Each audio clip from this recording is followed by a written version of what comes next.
what's just happening is, if the metal wasn't hot, that wouldn't have worked. It would have gotten brittle, broken.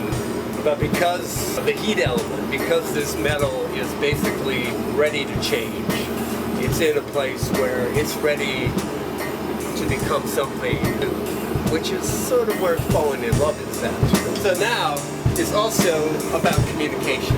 If the metal is receptive to an idea, the way I communicate with it is not by talking, but by shaping it with a hammer while it's in this communicative state, which is roughly around 2400 degrees.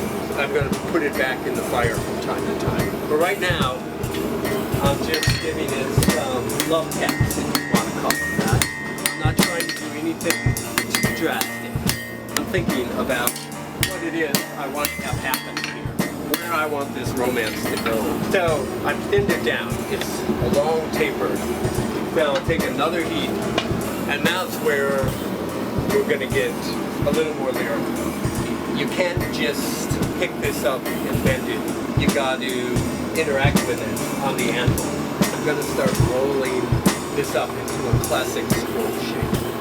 Okay, we're up to heat. I've just put the metal into the fire, and I said that it's kind of like falling in love. As the metal heats up, it's in a position to transform itself.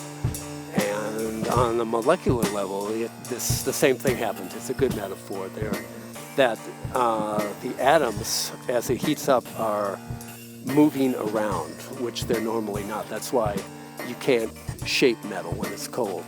They're rigid. They're in a rigid strata. But when you heat them up, those atoms start flying around, and you're able to bend it, you're able to shape it, forge it. And for 1,000 years, there was the only way that you could join metal together was forge welding.